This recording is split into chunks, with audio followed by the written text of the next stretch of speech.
Hello, my Aloha tribe, and welcome to the Aloha Perspective.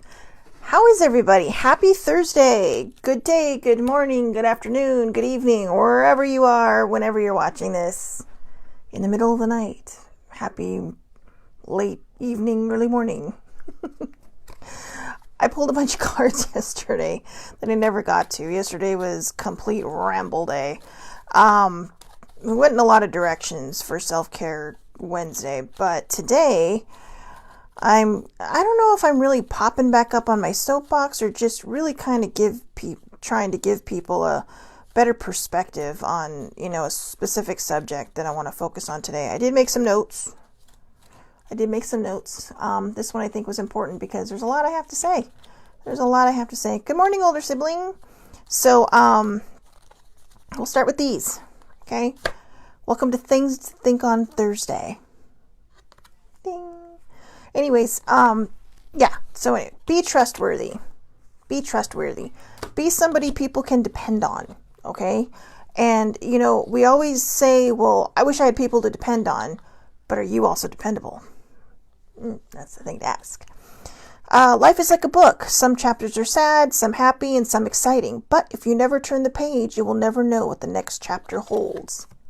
Ding! Let's see. Live free, by your rules, just be you. Live free, by your rules, just be you. Just be you. I love. I am a late bloomer, but I love the show Ted Lasso. And good morning, baby bear. And in one of the scenes, Rebecca's asking Higgins, what do I do? How do I act? Blah, blah, blah. And basically he said, and I don't remember the line exactly, but he's all, the best person to be is yourself.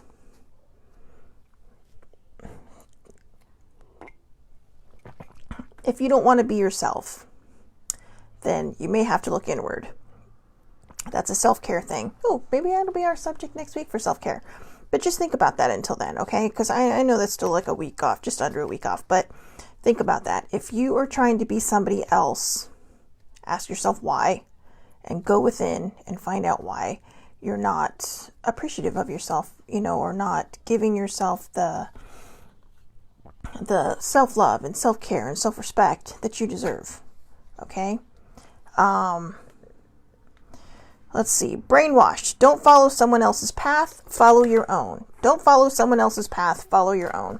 There are going to be times in our lives when we have conversations with people and they will not agree with what we feel. If you firmly feel and you truly 100% believe whatever it is that you feel, do not let someone else steer you in a different direction. It's always good to have perspective. It's always good to hear other people's opinions, but only you know what's best, truly best for you, okay? Peace, Netflix and chill, or whatever you do to relax. Do it because the card says so. I must have been in a bit of a snarky mood that day. Do it because the card said so. Just do it. Oh, Luna Lovegood. Just be yourself, no matter what others might think of you. Be true to you and speak your truth. Oh, was I not just saying this about the other thing? So Luna was such an adorable character in the Harry Potter books. I mean, I felt like her character resonated with me because I was always different in school. And, people sometimes like to remind me of that, but I don't really care, So, I used to then. But older sibling says, I love that bus. Of course you do. But just be yourself no matter what others might think of you. Be true to you and speak your truth. Listen to your favorite music. In my personal opinion, music helps everything. For me anyways. When it's rough, when times feel rough, a lot of times I get lost in music. It's like literally closing your eyes and having a bunch of notes just carry you away, like in the cartoons. Find your wild. Do what sets your soul on fire. Again, stick to your guns. Okay? Stick to your path. Stick to what you love and what you want to do. And no matter what anyone says to you, whether it's a bully or it's someone who thinks they have your best interest in mind or whatever, it's always okay to listen to people that do have your best interest in mind, but don't shift your path if it doesn't feel right. It may down the road. And if they say, well, I told you, just say, you know what? At the time, it didn't feel right for me, but look at all the stuff I've learned along the way to get to this point. So don't be ashamed of the path you choose to take, even if it leads you up to where someone else may have suggested, because again, you're going to pick up life lessons. You're going to pick up things that you need to know that will help you better handle that particular destination on your journey. Okay. Self-care is not selfish. It is necessary. I need space. After I leave the hospital every day, after visiting my dad, I have so much space. I have an entire condo of space. And then I get bored. And so it's like, who can I call? But there are going to be times when you just need to decompress, and you need to be you, and you need to do whatever it is you need to do for you. Okay? Don't be embarrassed. Don't be ashamed. Don't be afraid to say no to people. Just say, maybe next time, or, if you're not there and you're not feeling, because when you go out and you have fun with your friends, you want to go out and have fun with your friends. And if you're not in a good headspace, and you're in a place where you are desperate for self-care, and you're desperate for some space, you're not going to enjoy yourself. Okay. Make yourself proud. Repeat until you believe it. I am proud of myself. I am proud of myself. I'm actually proud of myself. So, last night, I got into my head last night. I got so far into my head last night. I felt like I was dangling off the planet. But, then I stopped, and it became kind of like, okay, self, let's sit down and talk. But what I did was I walked myself through each and every feeling I was feeling, and I realized, I was trying to before, but I was watching a TV show, and then I thought, I've got to turn this off because I can't think, with it going on. And this is sometimes too where music can help, but I realized when I turned it off, all of a sudden it's like, part of me snapped too, and all of a sudden it's like, well, is this feeling valid? Yes, obviously, any feeling we have is valid. Is this feeling worry? Is this feeling stress? Is this something you actually think is happening or is going to happen? All these different things and scenarios, and each one said, yes, my feelings were valid. Yes, it's probably from stress. Yes, I'm worrying because I'm projecting my worry about my father in a different direction, because I don't think I've actually sat and dealt with what I've been dealing with. For all intents and purposes, he's fine. He's still a little delirious, but the doctor told me that's normal. Especially, she saw anybody gets that way. She saw even children with infections in the hospital. They just get delirious because they're constantly being poked and prodded and woken up, and they're not getting the sleep they need. So it's kind of like, when you're just groggy and, maybe you're not seeing things the way other people might see them when they're their body's in a reset of sorts. But I don't think I actually have allowed myself yet to sit down. I thought I have, but now that I'm talking to all of you, I'm also hearing myself and going, okay. So, but anyways, again, repeat until you believe it. I am proud of myself. And for all intents and purposes, I'm doing a lot better than I thought I would be. So, look at that one. Right after everything I just said. Ding! It's like a light bulb. Think positive thoughts. Think positive thoughts. When you are feeling at your lowest and you literally want to just blurt out every expletive known to man, think positive thoughts. And if you still need the expletives, let's just try a few. Let's see. I'm really trying to think, and I can't think of any. But yeah, thank you, baby bear. It's definitely validation. Well, this fucking sucks. Okay, so now you've gotten your expletive out, but you're still mad because you're convincing yourself it sucks. How about, well, this fucking blows, but you know what? It's going to turn around. Instead of leaving it at the negative, find a way to turn it into a positive. You may not feel better like that, but you're reminding yourself subconsciously that it's going to be okay. This too shall pass. All right. Let's see. The last one. Oh, the one I always trip over. Love a person the way they need to be loved, not the way you want to love. Love is selfless, not selfish. I finally got it! Yay! Woohoo! From T. Gaskins. Yeah, I always trip over that last line. I don't know why. Maybe because I hadn't really gotten to that point, right? Of that pure self-love. I think we all, I don't know if there are people in this world who have pure self-love. If they do, good for them. I am not one of them. I teeter. But I teeter in wonderful ways. Because when I teeter, I tend to totter. And I find my way back with lessons. So, today's subject is old people. Okay, I don't want to lose anybody here, so hang in there. All right, I think I made enough notes and a lot of points, but I use quotes for old people because I know people younger than me that are old. Okay, old is not age. Old is mindset. And, I know people that joke that are younger than me saying, oh yeah, I'm just an old lady, but I like it. And if that's their happy place, that's their happy place.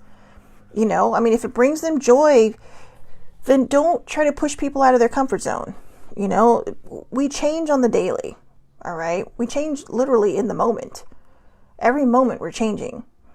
But sometimes the big changes, that are more noticeable come over time. And I don't think we allow that to happen. But when I say old now, I'm talking about people like, I'm going to use my father as an example. I've never seen my father as old. Yes, he's 76 years old as of this last November 3rd. Okay, but here's the thing.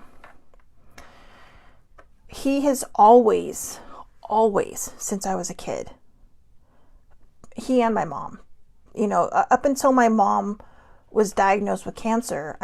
So just kind of to lay a little foundation on my mom's part, she literally was at a birthday party doing tequila shots with people. Now, I'm not saying that this is what they do on normal, but when they go to parties, they would have fun, they would just, everybody was just having a great time. It was I want to say it was a 75th birthday party, maybe 70th.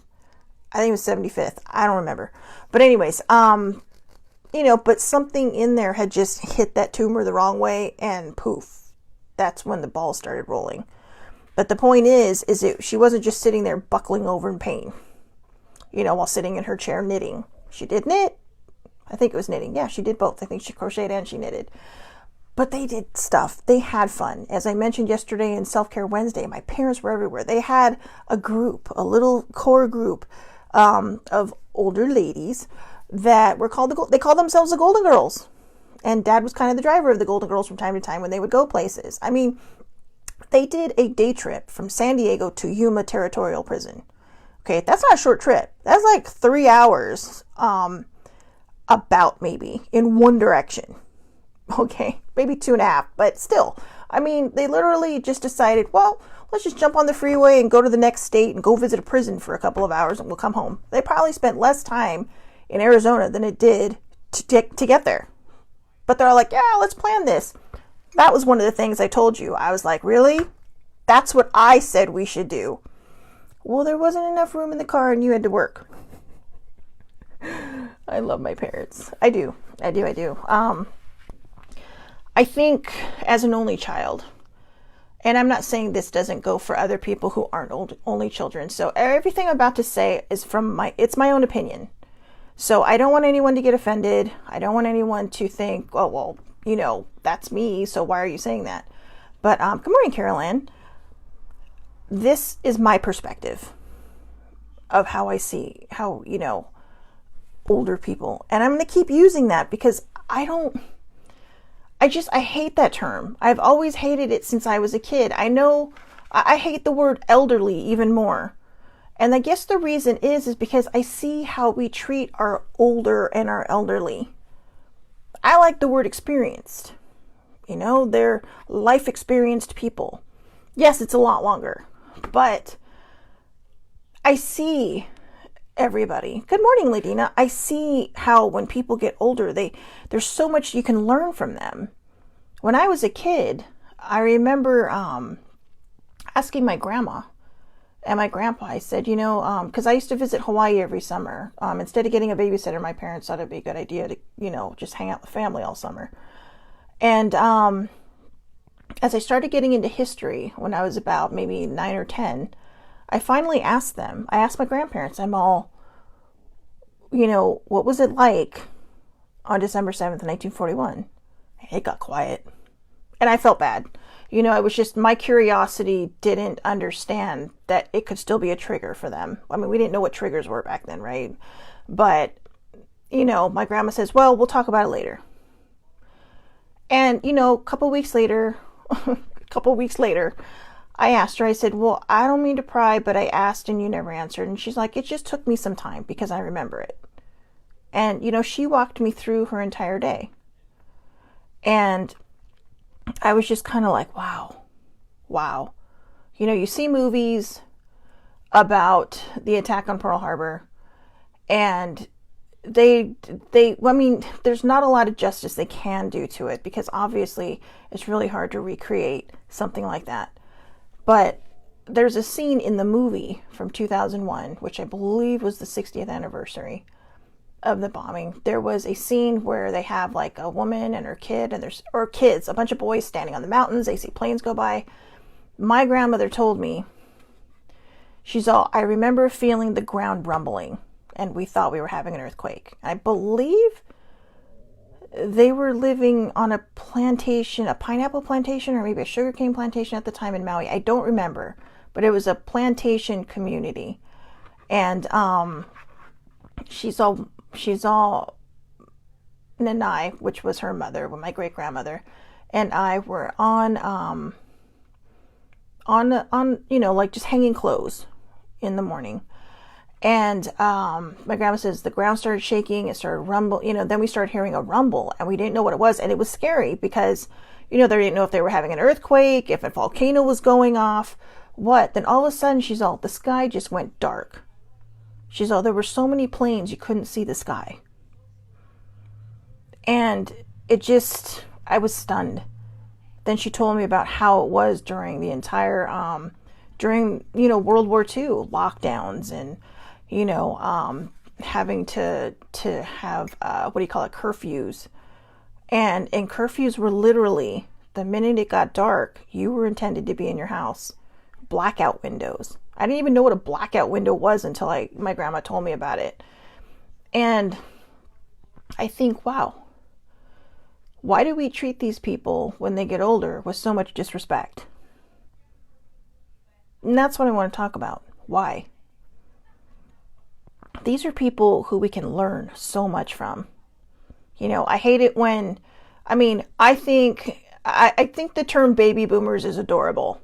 Okay. What I don't like is when people say, oh man, they're such a boomer, or, mom or dad, you're such a boomer. It's like, you know what? You can learn from these people. They're your parents. They're your older people in your tribe of people. Be respectful. Be kind to them. Not only did they bring you into this world and give you some of your life lessons to get through life with, that maybe you don't recall them doing, but, be responsible with your actions. I've always loved life experience people, but I love history and I love hearing their stories and I love hearing what they have to say. When I got older and I was 17, my mom and I were in Hawaii or 18, I'm sorry. It was after I graduated from high school. Mom and I went to Hawaii to visit family again, obviously. And we were at Pearl Harbor. I finally got to go onto the memorial. And I stood in front of that wall because at the time it was the most significant part of history for me because it was the one place I could go to. I've always wanted to go to Gettysburg, but I've never been there yet. But this was, I could feel it. I'm very empathic. You could still feel the energy. You don't even have to be empathic to feel the energy there. And it's how many X amount of years later? A lot, right? I mean, I think this year was like 80 years later. Or this year will be 80 years later. Wow. Excuse me while I have a moment. But I stood there and I didn't mean to, but I just started crying because this was a time when, you know, fathers, brothers, family members literally could still serve together in one place. Normally now you will be shipped to different places just because of World War II and how many, you know, families were really kind of cut down in their prime because they had no sons left to carry on a name, right? And that's huge. That's huge for a lot of families. And you just see the same names, you know, and I couldn't help it. I was very overwhelmed in the moment. My mom's running around taking pictures and kind of taking in the moment. And I remember this kind gentleman walked over to me. He actually had been on the Arizona when it went down. And he was telling me, and I didn't know this. I know it now. Well, I knew it then, but I've seen it in videos now because now a lot of them, we're losing the greatest generation, right? We're losing all these people who went through World War II. And I remember him telling me that he was barely, I think he was in his late teens, like 19 or 20. But he just tapped me, or he just patted me on the shoulder. He told me thank you, and he says, please, never forget us. And it's making me want to cry because I can still remember that. Now, he was a lot older then, and this was a long time ago. And he said, you know, one day I'll join my brothers down below. And I asked him, because he could see the curiosity in my face, when a person on that ship passes away, they have the option of being buried wherever they want to be, or can be cremated, and a scuba diver for the Navy will take them down and put them back on the ship with their brothers. And it's still so fresh in my mind. I can still feel his hand on my shoulder. I can still feel him talking to me. And I didn't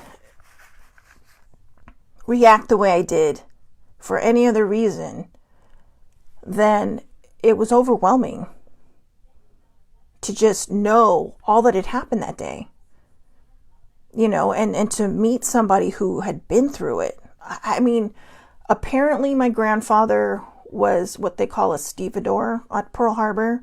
And he told me a little, not a lot. He didn't really want to talk about it. But all I kept thinking was, it just really kind of solidified how I felt about history. And now, as I was getting older, I would see how people would just disrespect their elders. Okay? And I mean, I'm an elder to somebody. Okay? I mean, come on. There are a lot, my nephews, I am technically an elder to them because I'm older. I am I'm the previous generation from them. You know, they're my next generation. And all I could think of was, you know, I've never thought about how people will treat me when I'm older. My dad is really kind of what made me think about all this, because when he went into the hospital on Monday, I got a call from his caseworker. And he was, you know, the doctor has told me it's very normal to be kind of delirious because, you know, you're, like I said, you're being poked, you're being prodded, you're not getting a lot of sleep. And he hadn't gotten a lot of sleep anyways. So plus all of the medications that he wasn't on, his blood pressure has been so high that that can also add to it. So it's very like mental Twilight Zone kind of thing. But it made me think about it because I was fine when the caseworker was talking to me, and she says, well, when he goes home, he may need care because he's 76 years old. Fuck that. 2 weeks ago, my dad was just fine. And I'm not in denial because I watched my mother die. I was in the same room when she took her last breath. Well, almost in the same room. I was in the bathroom. I know, family joke. I'll go into that another day if you never heard the story. But, I watched her wither away and die. So denial is not something that is a gift for me anymore. I don't have the gift of denial. I mean, I am now the last remaining direct person in our little tiny 3-person family for my dad. And when I heard this, I remember I hung up when she was done. And I understand it's just her job. She has to cover all her P's and Q's. What I didn't like was when she said, well, he's 76. It's like, well, first of all, he just turned 76. And I was there. And the man was partying like he was in college. Okay. And, you know, it was just because he didn't take his water pill, which apparently is the big one for all of his heart medicines. And I just kept thinking, is this how we see people? One of my old bosses from my last job lived to be 90. I think if he hadn't have fallen and broken his clavicle bone, he would probably still be alive. And for him, it's because, I don't think it's because he was treated old. It's because he was constantly on the go. He retired, and he didn't just retire to his recliner and a TV. He was doing Meals on Wheels. I mean, an 80-something-year-old man was doing Meals on Wheels for other people. He was giving rides to people that needed rides to hospitals. He was so involved. You know, so special shout out to Norm, okay? Because Norm will always be one of the people I look on and say, when I get older, that's exactly what I want to be like. If we have to sit there and give people titles, that's what I want people to remember me by. And yeah, older sibling just reminded me when I was talking in my story about from Pearl Harbor. In Los Angeles, we have the Museum of Tolerance, the Simon Wiesenthal Museum of Tolerance, and they do have speakers there. And the hard part is that as we are growing up, we're losing them, and they're Holocaust survivors who share their story. It used to be one a day, now it's one a week, and eventually it's one every 2 weeks now, and that's scary because that's what they can get. But there was one lady, I want to say her name was Marguerite. And she had survived. She showed us her number, but she had survived. And somehow she had managed to get out. And older sibling was just in the front row crying and crying. And she didn't even realize she was crying. I mean, when we said, she's like, oh my God, I am. She just had tears streaming down her eyes. And the woman looked at her and she's all, I can't remember exactly what she called her or how she referred to her, but she said, she was talking directly to her. And, you know, Laura's just kind of looking around and we're like Sissy and I were like, she's talking to you.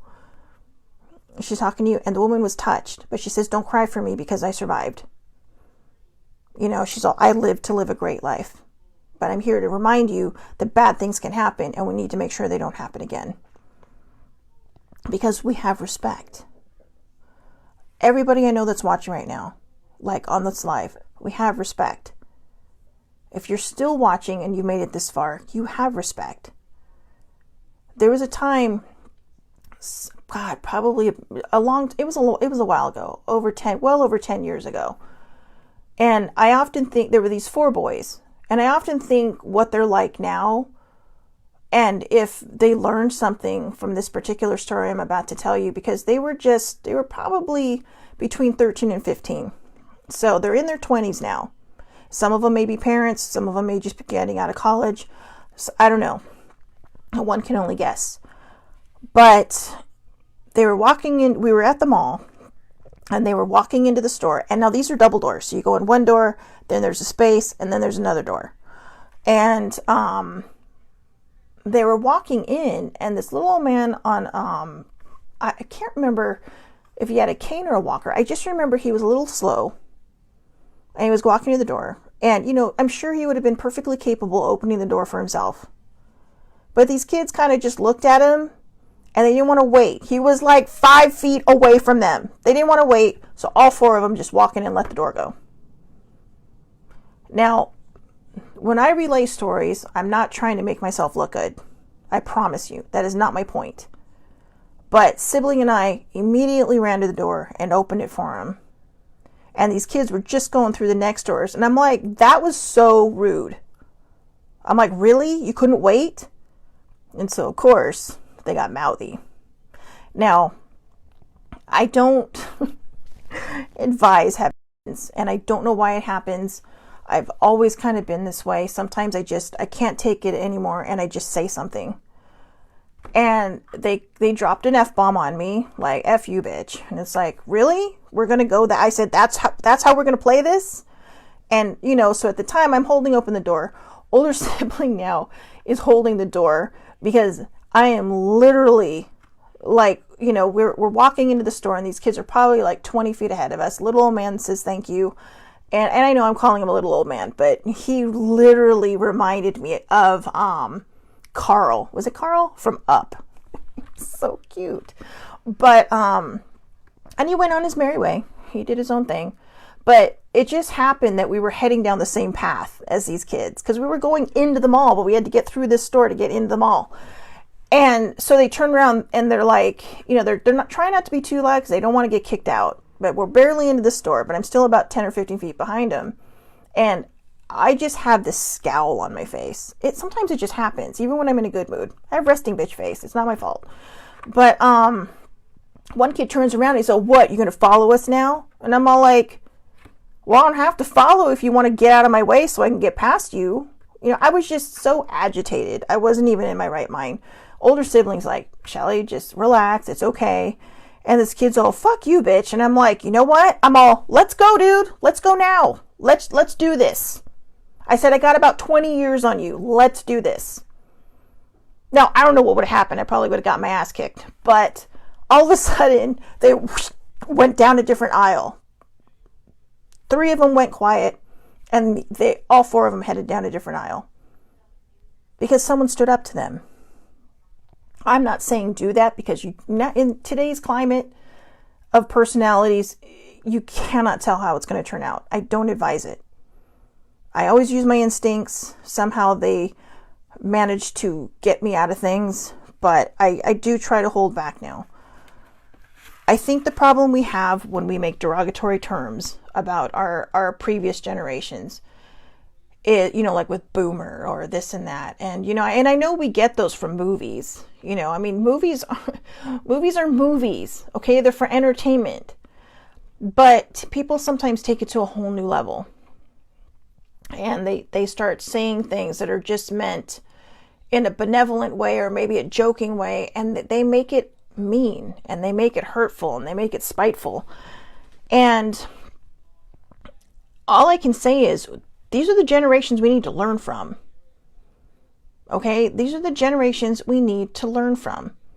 I remember when my nephew is so into Beanie Babies, and when he found out that, you know, I mean, his mom was a kid in the 90s. I was an adult in the 90s. Barely. I graduated in the early 90s, but he's like, you were? And all of a sudden you get all these questions. What was it like? What was it this? What was it that? And you're like, what? Somebody wants to know? Somebody cares? All I'm saying is, and this really does feel like a soapbox moment, but we need to start showing everybody respect.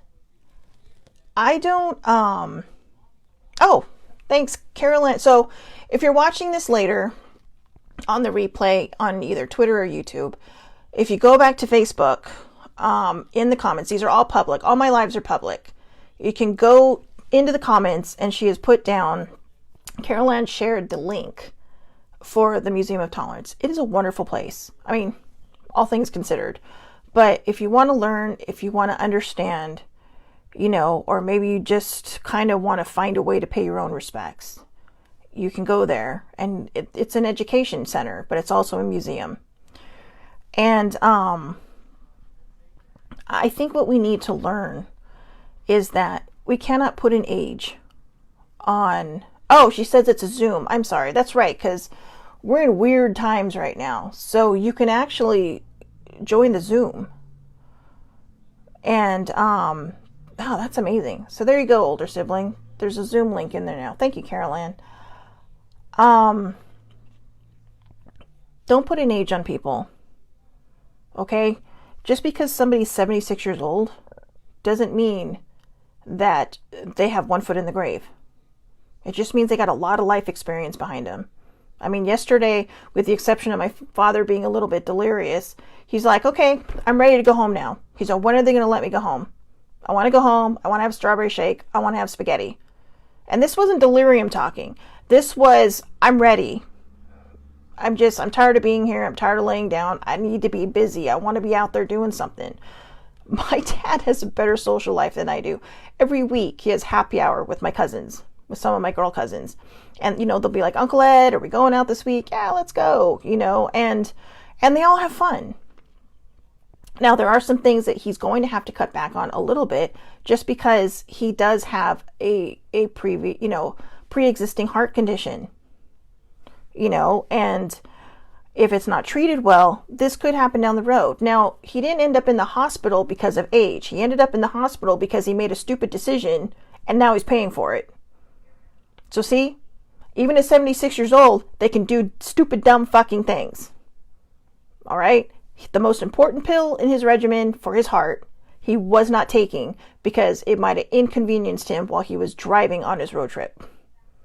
But he knows now.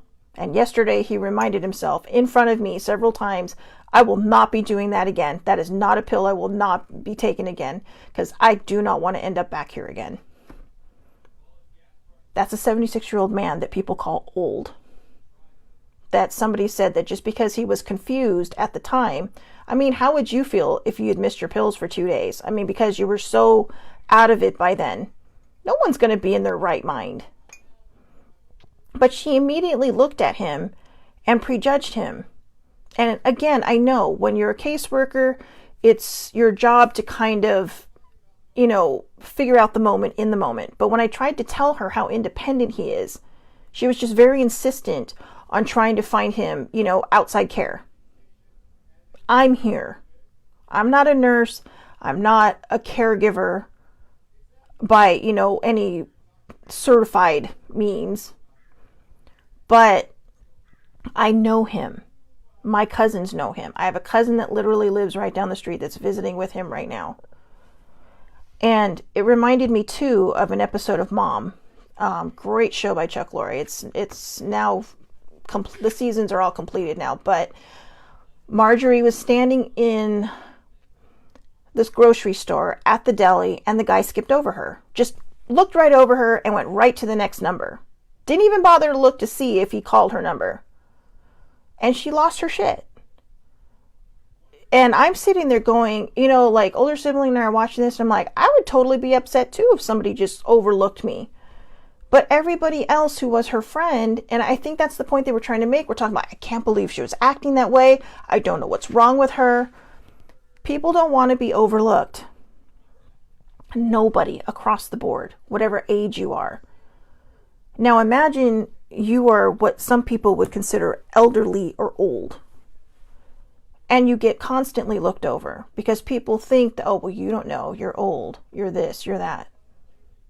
There was an actor, a character actor from the way back days. And I'm going to say the way back days because when he died, I was 4, okay? But I know a lot of his works because my dad loves old shows. Old TV shows, old movies. I mean, I got my love of old movies from both of my parents, musicals from mostly my mom. But he loves old TV shows and movies. And his name was Burt Mustin, and he was affectionately known as Papa. And older sibling had the privilege to know him. She told me, oh yeah, he ran 3 miles every day up until the day he died. 3 miles, guys, that's a fucking 5K. Okay, we call them 5Ks now, but this guy was doing a 5K every day. He was in great shape. His very first movie he made, or that he was in, I'm not sure if he was credited or not, but the very first movie he was in, he was 67 years old. Now, he did travel with one of the Gilbert and Sullivan troops, so he was a performer. Not always, though. Mostly, he was a salesman for the majority of his life. He belonged to a barbershop quartet group or society, but he was very active. But, we think, oh, well, this guy must have been acting his entire time. No, when he first came out as a tourist in Hollywood back in the early, I think, 30s or 40s, he wasn't interested in film or TV. Excuse me. He was just kind of like, I like doing my barbershop quartet stuff. I love spending time with my wife, and I like to travel. So at 67, he made his very first movie. 67. Okay, he died at 93. Excuse me. Very well-known character actor. Most people don't know his name. I had to ask Sibling his name because all I knew him as was Papa.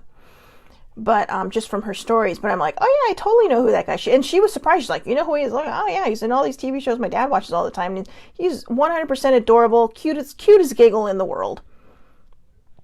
And another person that we can learn so much from. Oh, here you go. So, Baby Bear is saying, in May, Anya and I are going to Washington, D.C. and New York. While we're there, we get to visit the Holocaust Museum.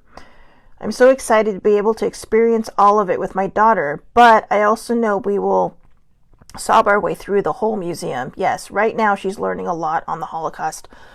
A couple years ago, I know this is going to sound weird, but for older sibling's birthday, I took her to the museum. They had an Anne Frank exhibit. And it's just, when you're placed in a place with not only memorabilia, but things you can touch. They had an entire wall that was made of old clothing, like discarded, I guess, camp uniforms. And we all know what those look like. And it was a mesh fence, so you could touch it. And there's so much you feel when you're it was a small exhibit, but there's so much you feel. There's so much, it's very overwhelming. And it's a fantastic reminder of what we need to do to make sure that these stories aren't forgotten, to make sure that we show our respect continually. I'm proud of Baby Bear for, having a daughter who, all the kids learn these things, but they're going to experience it. It's one thing to read a book and to know it. It's another to be there firsthand and, to see these things, to know that there were so many people that suffered, and not just in World War II, but just over time.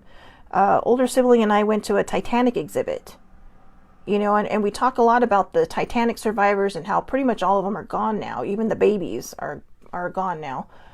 And they, they're all like, oh yeah, take a seat in the boat, blah, blah, blah. We're going to show you a video. This is what one of the lifeboats look like. Well, you're not thinking about it, right? You're just literally sitting on these benches. And then when the lights go down, the only thing that's showing is an outline of what would have been a boat. But before she points that out for people that don't notice, she's like, well, look around you. Do you have room on your bench? Oh, yeah, and everybody was just sitting with who they knew, right? Then all of a sudden she said, this is the exact size of a lifeboat, and this is what most of them look like. They were half empty. Well, everybody on that ship was dying, or everybody in the water was dying from hypothermia. And it really kind of makes you think. From back to front, because sibling and I sat in the back, from back to front, all you hear are these just different variations of gasps. So I guess what I want to say, and maybe I've kind of gone all over the place with this, but there is a pride in getting older. There is a respect that should be given when people are getting older. And I know not every older person is going to be friendly or jovial. Some of them are cranky. Some of them are straight up assholes. And sometimes we should ask ourselves, why? Are people mean to them? Is it just a defense? Were they always like this? I don't know. But that doesn't mean that you can't open a door for somebody. And I don't just mean older people. Open a fucking door for somebody, okay? If somebody's coming and you see them struggling, or they're literally right behind you, don't let the door go in their face. That's the rudest thing in the world. That is a pet peeve of mine, all right? Sadly, I'm one of those idiots that sometimes will sit there and hold the door, and nobody will let me go. And so I end up holding it for a while until finally she's like, you know what? I'm sorry. I'll just step in front. It's like, I gotta go. But what kills me too is if somebody's holding a door open for you, please don't forget to say thank you. I get that a lot. And I know it's not just me. A lot of people just walk in like, you're supposed to be their personal door servant. This is a two-way street, guys. Someone's holding a door open for you, say thank you. I'm just so snarky now. And I'm at this stage in my life where I don't care what people think about me anymore. That I will literally just say, you're welcome. I know. I'm going to get my ass kicked one day.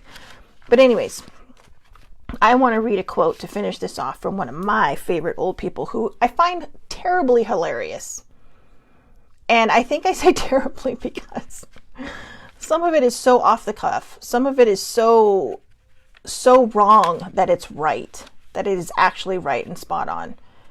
And I didn't understand a lot about him until I was older. But when I say that, I mean, I understand now how important it is to speak our mind, to not let people run all over us, and to show ourselves that, hey, I'm in this world, I'm existing around a lot of people, and how, excuse me, how important it is for all of us to just show each other respect, no matter what age we're at.